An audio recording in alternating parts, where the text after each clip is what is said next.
Welcome back. This is Module 9, Criterion 8, Output and Outcomes.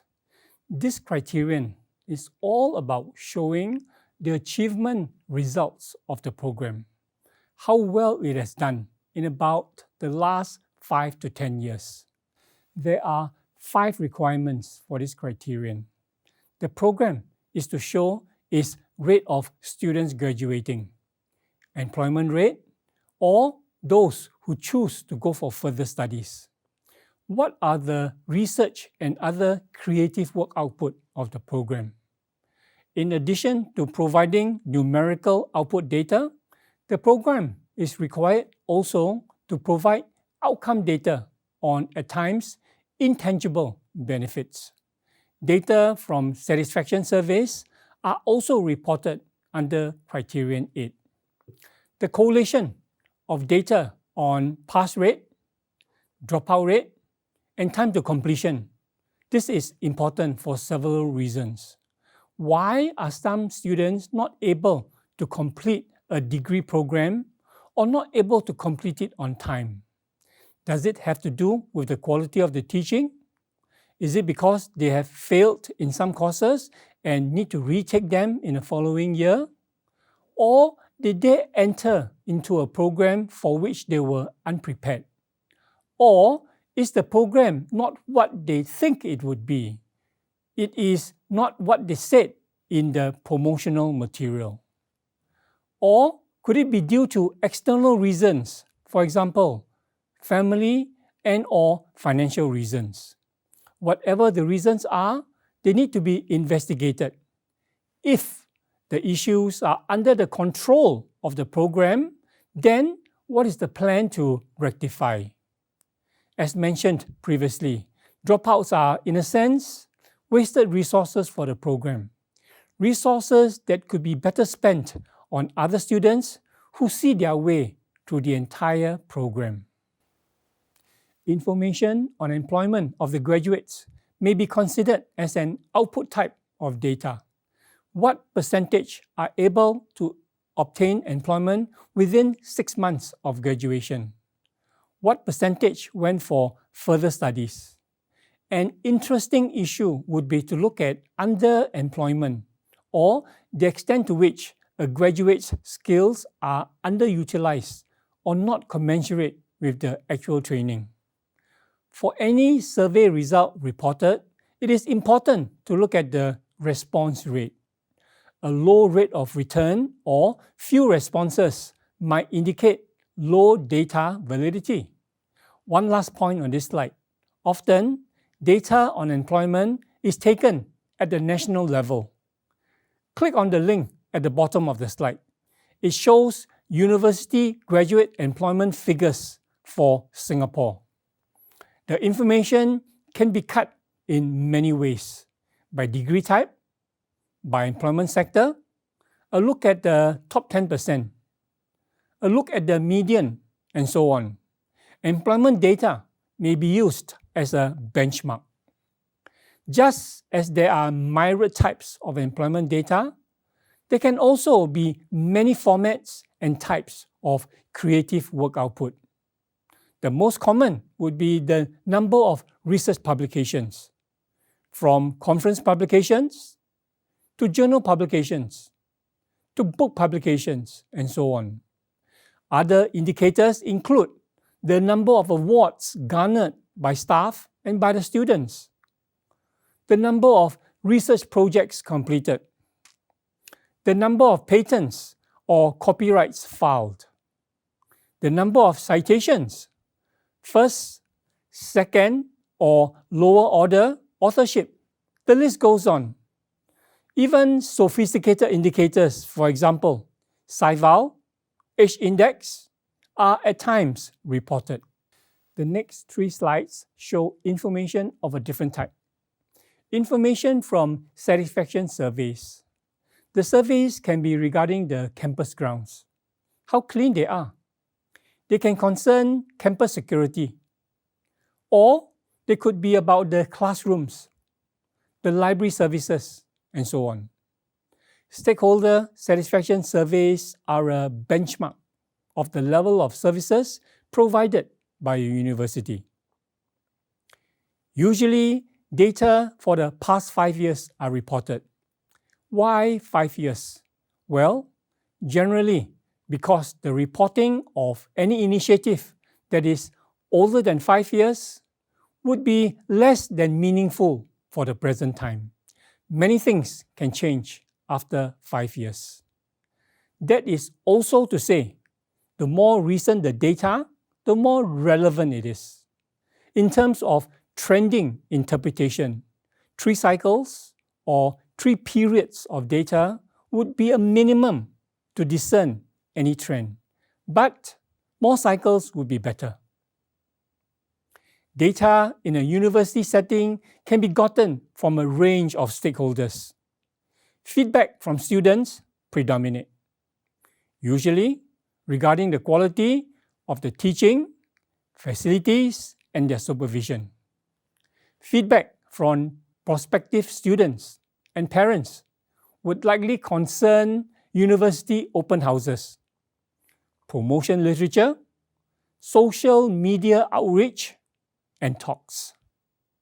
Feedback from alumni and employers would concern the ability of the graduates to perform their jobs, and about internships and other practical works.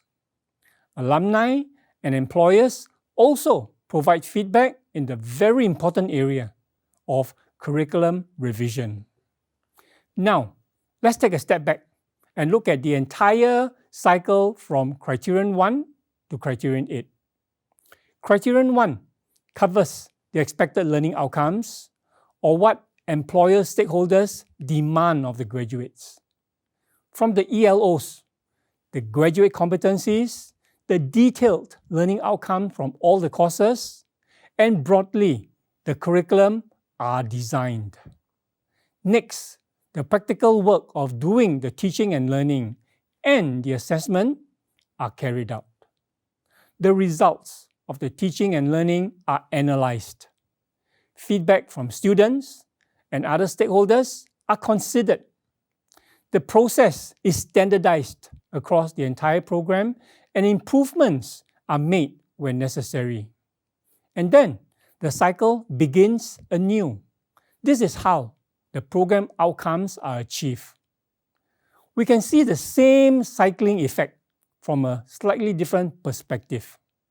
Learning outcomes are specified from the university, the school, the program, its courses, and all its lessons. These are matched to a curriculum structure, taking into account the very important concept of alignment. Resources are poured into the program in terms of the teaching and learning, the assessment, the facilities, and all the supporting services. All these drive towards achieving stakeholder, especially employer satisfaction. Let's look next at the ladder of importance when it comes to measuring the achievements of a program. At the lowest rung are inputs. These are the resources pumped in to a program: the manpower, the expertise, funds, and so on. From the input, a number of activities take place. These are the teaching, the student supervision, the marking of exams, or what is done to achieve the aims of the program. From the input and the activities, a first-level results are obtained. Outputs are a direct, tangible measure of what is produced. The number of students graduated each year would be an output indicator. Outcomes are considered as a second-level results indicator.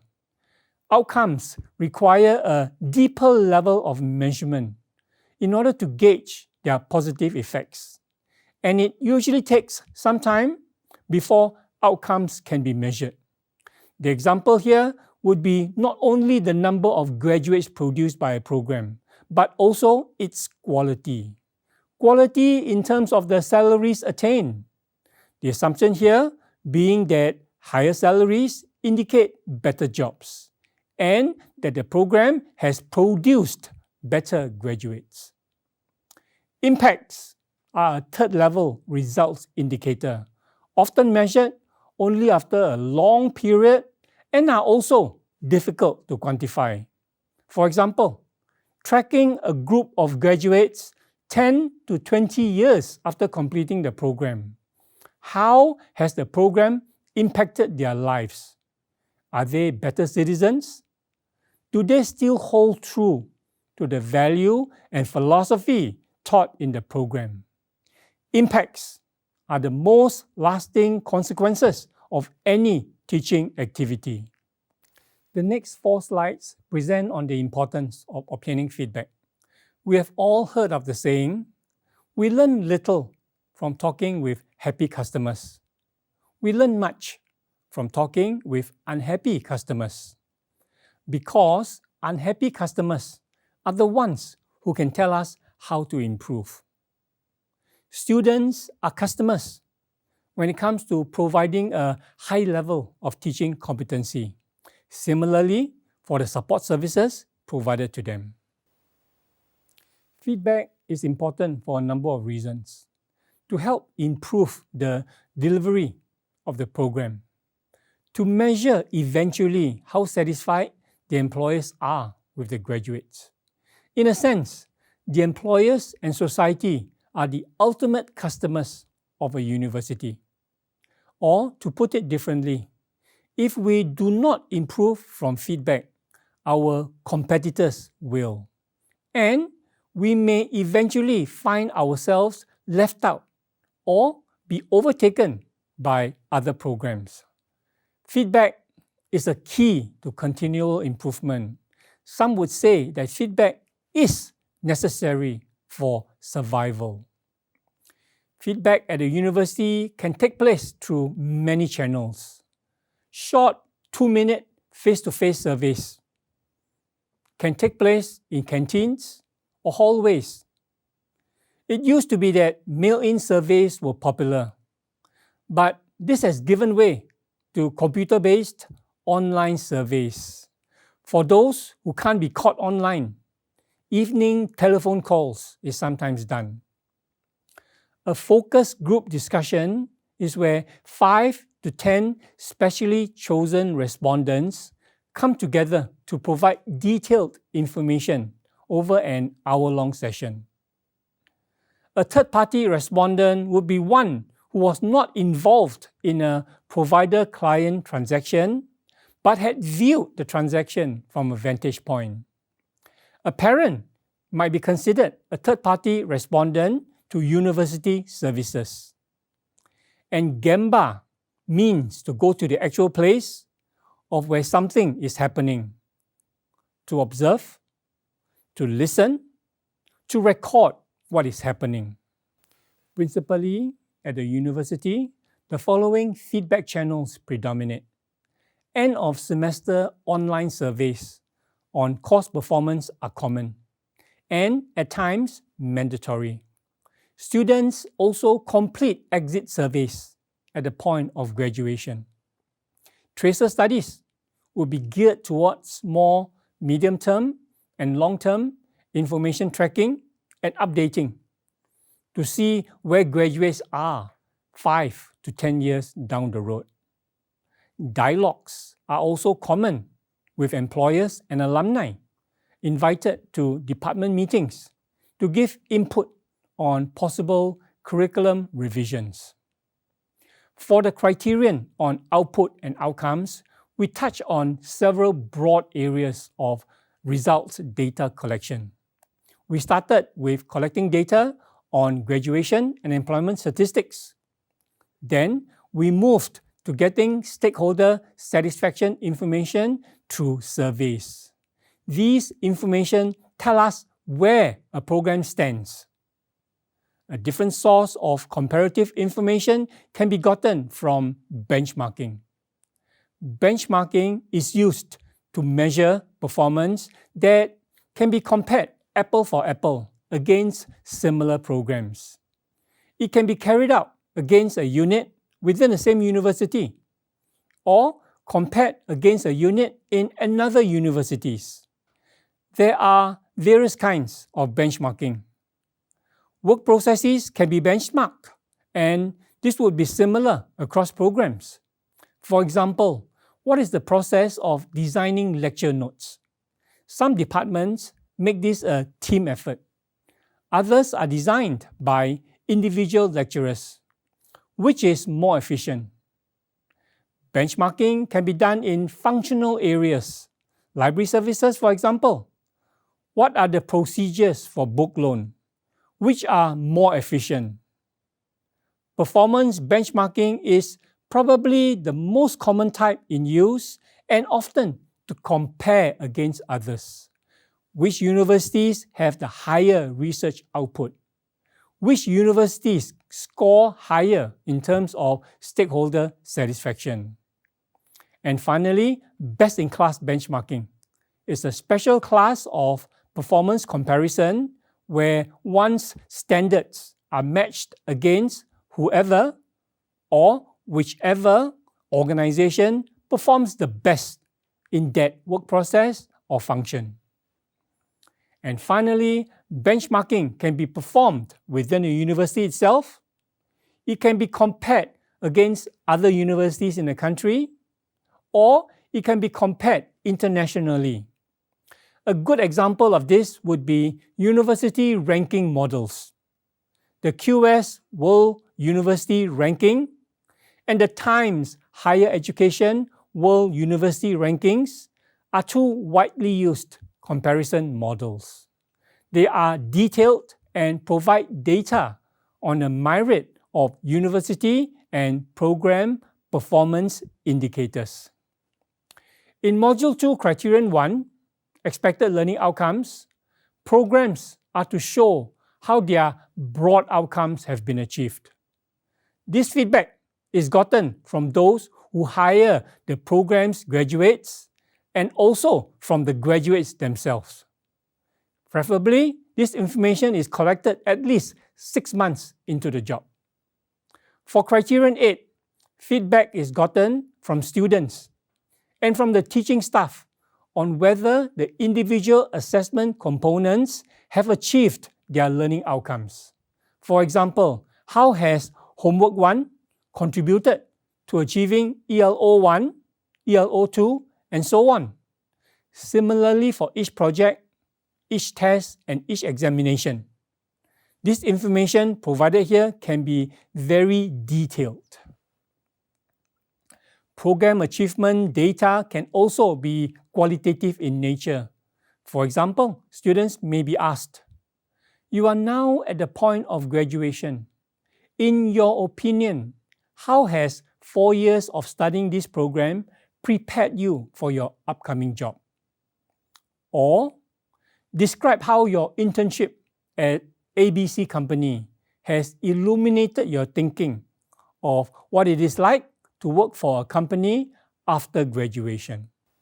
In summary, Criterion 8, Output and Outcomes, seeks to understand the achievements of the program in terms of 1. Quantitative output data, for example, graduation rate. 2. Qualitative data, for example, from opinion surveys. 3. Program achievement data, for example, achievement of the ELOs. And 4. Data from benchmarking, the output and outcome feedback to the expected learning outcomes of Criterion 1. So, there you have it, ladies and gentlemen. In a nutshell, the latest version of the AUN-QA assessment at program level, version 4.0, composes 8 criteria. Criteria 1, 2, 3, and 4 are design related. The ELOs, the structure of the program, the teaching and learning methods, and the student assessment. Whereas criteria 5, 6, and 7 delve into the people, services, and the physical hardware of a university. Criterion 8 is output related, where all manners of data are provided to show program achievement. Thank you.